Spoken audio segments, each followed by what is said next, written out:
Hello dear student, welcome in this online platform of engineers classes for you।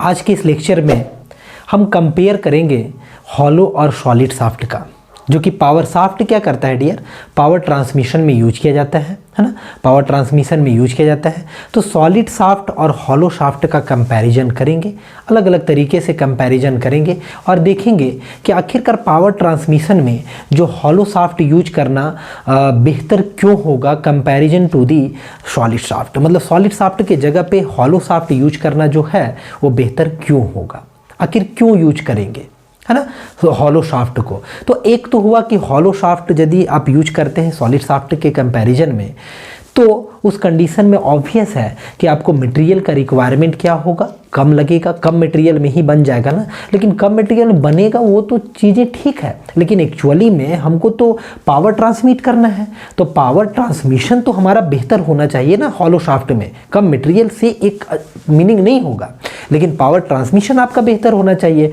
यदि hollow shaft में बेहतर power transmission होगा than solid shaft, तो उस condition में हॉलो शाफ्ट यूज करना ज़्यादा बेहतर होगा और इकोनॉमिकल भी होगा, क्योंकि मटेरियल आपका कम लगेगा। खैर देखते हैं आगे चल करके कुछ मैथमेटिकल रिलेशन से कि क्या आखिर कंडीशन है और क्यों अभी के टाइम में जो है वो एक्चुअली में इंडस्ट्री वगैरह में पावर ट्रांसमिशन में जो है वो जनरली आपका हॉलो शाफ्ट यूज किया जाता है। ठीक है, कहीं कहीं तो आपको सॉलिड शाफ्ट भी दिखेगा, लेकिन यदि आपको शाफ्ट का डायमीटर, जैसे कि आप मान लीजिए आपका टरबाइन का शाफ्ट हो, इस तरीके का हो, तो ऐसे कंडीशन में क्या होता है, शाफ्ट यदि सॉलिड बनाया जाए तो काफ़ी ज़्यादा मटेरियल का रिक्वायरमेंट होगा। तो हम पावर ट्रांसमिशन के अकॉर्डिंग, यदि पावर ट्रांसमिशन हमारा बेहतर हॉलो ही करेगा तो क्यों ना हॉलो शाफ्ट को यूज किया जाए। खैर चलिए अब कंपेयर करके देखते हैं, तो वहाँ से और भी आपको क्लियर हो जाएगा मेरे प्यारे स्टूडेंट। चलिए स्टार्ट करते हैं। ये टॉपिक जो है हमारा वो कंपैरिजन का है। Comparison of solid shaft and hollow shaft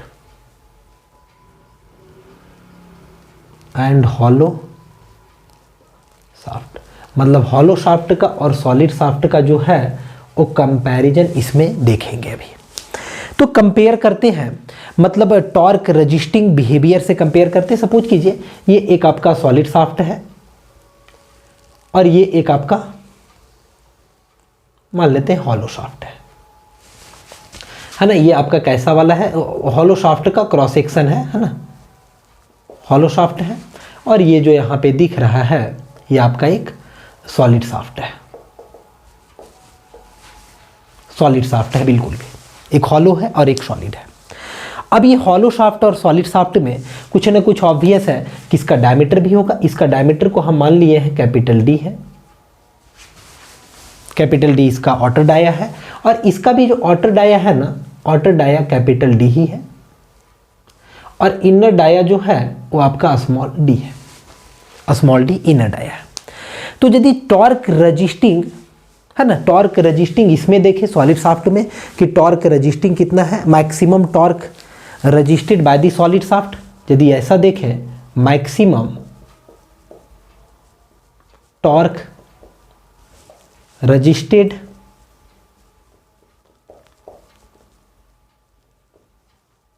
by the solid shaft, by the solid shaft, maximum torque resisted by the solid shaft. अब जानते हैं कि टॉर्क का फॉर्मूला होता है torque is equal to tau max pure torsion की equation से। अब बिल्कुल भी, क्योंकि प्योर टॉर्सन का इक्वेशन आपको लर्न होगा, torque upon polar moment of inertia is equal to tau upon R is equal to G theta upon L. Dear ये फेमस फार्मूला प्योर टॉर्सन का। यहाँ से आप रिलेट करेंगे टॉर्क इज इक्वल टू, तो टॉ max, चूंकि maximum torque का बात किए तो टॉ मैक्स होगा, है ना, टॉ मैक्स होगा और होगा आपका जे अपॉन आर होगा। ठीक है, तो सॉलिड शाफ्ट के लिए बातें कर रहे हैं, तो जे का वैल्यू जो होगा वो कितना होता है, polar moment of inertia. Polar moment of inertia solid shaft के लिए आपको मालूम होगा पाई बाई कितना होता है, pi by 32 D to the power 4 होता है, क्योंकि यहाँ पे डायमीटर उतना ही है। तो लिखेंगे टॉ मैक्स लिखेंगे, है ना, और फिर लिखेंगे pi by 32 D to the power 4 लिखेंगे। और यहाँ पे रेडियस है तो ऑब्वियस है radius is equal to d/2 होगा। यहाँ से एक d यहाँ से कटेगा, 3 बचेगा, यहाँ से ये कटेगा, 16 बचेगा। तो यहाँ से जो टॉर्क का फॉर्मूला टॉर्क आ रहा है ये एस का मतलब सॉलिड, एस का मतलब सॉलिड नोटेशन करते हैं। तो ये हो गया टॉ मैक्स, है ना, टॉ मैक्स। इसको और लिखिए 1/16 होगा, है ना, 1/16 टॉ मैक्स पाई डी क्यूब होगा। ये फेमस है एक फॉर्मूला है। ऐसे ही सिमिलरली यदि maximum torque transmitted by this hollow shaft हम चलेंगे तो हॉलो के लिए सिमिलरली डायरेक्ट लिख देते हैं सिमिलरली। आप ऑलरेडी प्रीवियस लेक्चर से चीज़ों को लिख सकते हैं। तो सिमिलरली हॉलो शाफ्ट के लिए जो होगा डियर वो कितना होगा 1/16 टॉ मैक्स, है ना, टॉ मैक्स होगा capital D⁴ minus small D⁴ divided by capital D होगा, डिवाइडेड बाय कैपिटल D होगा। ये किसके लिए होगा, ये torque transmitted, maximum torque transmitted by the hollow shaft होगा। Similarly maximum torque transmitted by the hollow shaft. चलिए ये दोनों तो टॉर्क ट्रांसमिटेड, क्योंकि टॉर्क ट्रांसमिशन से ही कंपैरिजन कर रहे हैं यहाँ पे दोनों शाफ्ट को, वहाँ से क्या आता है रिलेशन वहाँ से देखना चाह रहे हैं। अब जो यहाँ पे स्मॉल d है ना, देखिए यहाँ पे काम कर रहे हैं, if small d is equal to capital D/2। यदि हम स्मॉल d को कैपिटल D/2 मान लें तो ये बताइए कि हॉलो शाफ्ट से जो टॉर्क मैक्सिमम टॉर्क ट्रांसमिशन का वैल्यू होगा वो कितना होगा, यही फॉर्मूला होगा, सॉरी डिवाइडेड बाय 16 भी होगा, है ना। और फिर देखिए capital D⁴ minus small d के जगह पे मान लिए तो कितना हो जाएगा कैपिटल D⁴ डिवाइडेड बाय 16 और डिवाइडेड बाय कितना होगा कैपिटल d होगा। यहाँ पे देखिए इसको जब आप सिंप्लीफाई करेंगे तो ऑब्वियस है कितना आएगा 1/16 टॉ मैक्स आएगा ना, ये 16 है, एलसीएम लेंगे तो 15 हो जाएगा, यानी 15 D⁴ डिवाइडेड बाय नीचे में आपका d, यहाँ से d से एक कटेगा तो 3 बचेगा, यानी कि फाइनली जो ये होगा डियर सिंप्लीफाई के बाद वो हो जाएगा आपका टॉ मैक्स इस तरीके से होगा। अच्छा हाँ, डिवाइडेड बाय यहाँ पे 16d भी होगा, है ना, 16d। तो टॉ मैक्स यानी 1/16 इंटू टॉ मैक्स 15/16d³ होगा। इस तरीके से कुछ फॉर्मूला आएगा। एक देखिए यहाँ पे ना एक रिजल्ट आ रहा है 15/16 आ रहा है, 15/16। तो ये जो 15/16 आया, अब दोनों को जरा कंपेयर करें। यदि हम ऐसा मान लें कि दोनों शाफ्ट जो है ना वो made by the same material,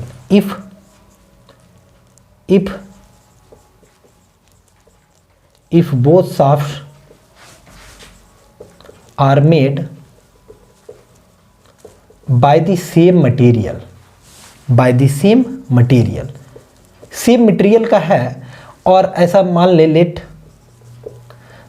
toe max जो है वो किसके लिए, सॉलिड के लिए बराबर है टॉ मैक्स हॉलो के लिए। ऐसे भी सेम मटेरियल का है ना, दोनों का मतलब दोनों में जो भी आपका टॉ का वैल्यू है यानी शियर स्ट्रेस का दोनों में सेम मान लें। तो दोनों में जब सेम मानेंगे शियर स्ट्रेस का वैल्यू तो जरा देखिए सो एक रेशियो आएगा TH अपॉन यदि हम TS कर दें, यानी H को S से, टॉर्क रजिस्टेड है ना, torque resisted maximum torque resisted है ये, तो maximum torque resisted by hollow shaft divided by maximum torque resisted by solid shaft. यहाँ से डिवाइड करें तो देखिए डिवाइड करने से 1/16 टॉ मैक्स तो बराबर है, तो ऐसे ही टॉ मैक्स दोनों में सेम है, दोनों कट गया, तो 1/16 भी कट गया, बच क्या गया तो आपका 15/16 है ना। और यहाँ पे भी देखिए अब तो D⁴ है, यहाँ पे भी क्या हो गया इसके लिए D⁴ है, ये सॉलिड के लिए है, दोनों के लिए। तो सारा कट जाएगा, ओनली बचेगा डियर आपका 15/16। 15/16 को यदि आप डिवाइड करेंगे तो 15/16 इज इक्वल टू, यदि आप डिवाइड करेंगे 15/16 इज इक्वल टू 0.9375 आएगा डियर, 0.9375 आएगा, 0.9375 एग्जैक्ट आएगा। ये रिलेशन को समझिए क्या हो रहा है यहाँ पे। यानी कि torque registered by hollow shaft divided by solid shaft is equal to 0.93, approx आप कह सकते हैं 0.94। 0.94 इसको परसेंटेज में समझें तो आप कह सकते हैं 94%। इसको परसेंटेज में समझे तो क्या कह सकते हैं 94%। यहाँ से क्या समझ में आ रहा है कि टॉर्क जो रजिस्टेंस किया जा रहा है, टॉर्क रजिस्टेड, देख रहे हैं ना, हॉलो अपॉन सॉलिड का वैल्यू है। टॉर्क रजिस्टेड, मैक्सिमम जो टॉर्क रजिस्ट किया जा रहा है वो आउटर सरफेस से किया जा रहा है। मैक्सिमम टॉर्क रजिस्ट किससे किया जा रहा है, यानी कि 94% यहाँ से ये पॉइंट निकला, approx 94% torque is resisted by outer surface of shaft के outer surface है। शाफ्ट के outer surface का मीनिंग क्या हुआ, small r is equal to r/2 to small r is equal to capital R। एक हम मान लीजिए शाफ्ट समझ लें तो शाफ्ट में इस तरीके से है, यहाँ से स्मॉल r है और स्मॉल r का वैल्यू r/2 है, तो r/2 से कैपिटल R तक, यानी कि ये मैक्सिमम टॉर्क, यानी 94%, समझ में आ रहा है ना, यानी कि लगभग 94% टॉर्क जो है वो वाटर सरफेस आपका रजिस्टर करता है। एंड रिमेनिंग, अब बच कितना गया डियर, तो मात्र 6% ही तो बचा। And remaining 6% torque is resisted by the inner surface of shaft का इनर सरफेस ओनली 6% ही रजिस्टर करता है। मीनिंग क्या हुआ, इनर सरफेस का मतलब small r is equal to 0 to small r is equal to r/2, बस, मतलब इतना ही रजिस्टर करता है, 6% ही। मैक्सिमम कौन रजिस्टर किया, तो मैक्सिमम आपका आउटर वाला सरफेस रजिस्टर किया डियर। तो मैक्सिमम जब आउटर वाला सरफेस रजिस्टर किया तो इस पॉइंट से या इससे एक कॉन्सेप्ट डेवलप हुआ कि जो शाफ्ट का आउटर सरफेस होता है वो मोर इफेक्टिव है to resisting the torque as compare to, है ना, यानी कि टॉर्क रजिस्टर करने में जो शाफ्ट का आउटर सरफेस है वो ज़्यादा इफेक्टिव है।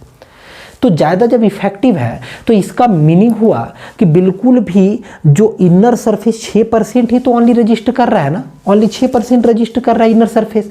तो इनर सरफेस का मटेरियल को यदि हटा दिया जाए तो इकोनॉमिकल भी हो जाएगा, यदि इनर सरफेस को तो इकोनॉमिकल भी हो जाएगा। हमारा क्या होगा, कुछ सेव होगा मटेरियल कुछ बचेगा, चूंकि 94% टॉर्क रजिस्टर कर रहा है, बहुत एनफ है। 6% को हम नेग्लेक्ट कर सकते हैं यहाँ से, चूंकि 94% तो हमारा पावर ट्रांसमिशन के दौरान जो है वो टॉर्क जो रजिस्टर करना होता है, यानी कि torque maximum torque resisting behaviour या पावर ट्रांसमिटिंग बिहेवियर वही तो होता है स्ट्रेंथ किसी भी शाफ्ट का। तो यहाँ से एक रिलेशन निकल करके आया जिसको हम आगे ऊपर में लिख रहे हैं। यहीं से एक बात आया डियर,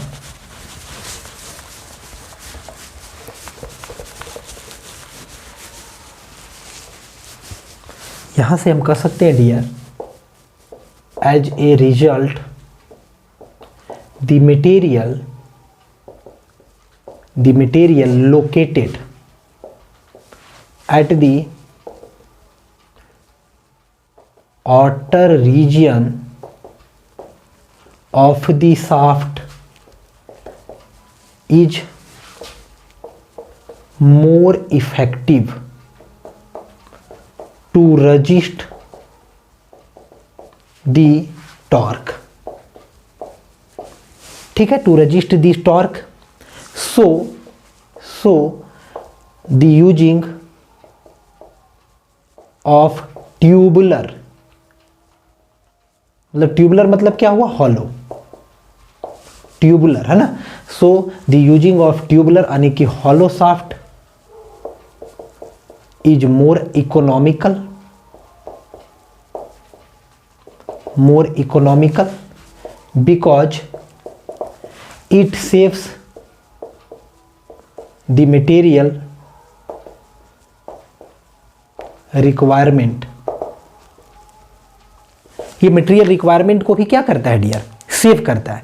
और भी कुछ पॉइंट यहाँ से समझिए, कुछ और भी पॉइंट अब आपको हम बता देते हैं यहाँ कि देखिए क्या होता है। एक तो ये पॉइंट हो गया, बहुत सारा पॉइंट, जैसे सेकंड पॉइंट हो गया। थर्ड पॉइंट में आप टॉम एक्स दोनों का सेम लिए, टॉम एक्स दोनों का जो सेम था ना, इसका मतलब था कि made up of same material, made up of same material, ठीक है, made up of same material. और इसका हम फोर्थ पॉइंट लेते हैं, यदि वेट ना शाफ्ट का सेम हो, for same wait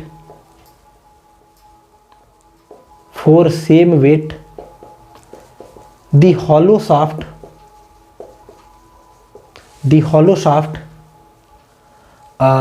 shaft transmits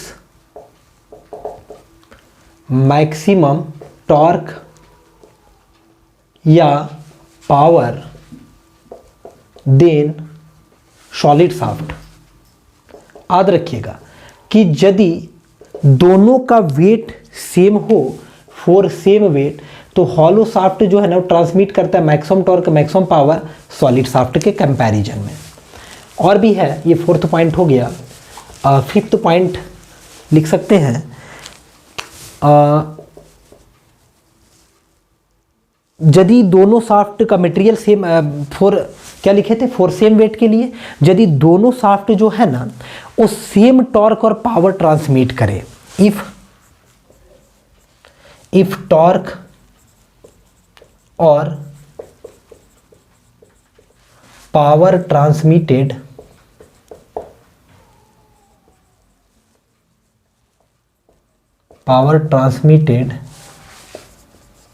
by both the shafts is same। बात समझ में आ रहा है क्या है? इफ टॉर्क या power transmitted by both shaft is same, मतलब पावर जो ट्रांसमिट करता है और टॉर्क जो ट्रांसमिट करता है वो दोनों शाफ्ट का क्या है, सेम है, यानी दोनों शाफ्ट जो है ना सेम पावर और सेम टॉर्क ट्रांसमिट करता है।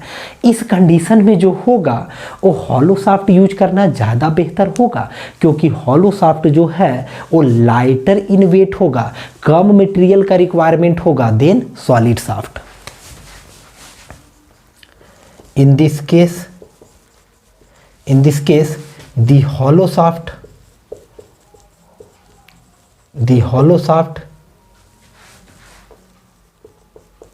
will be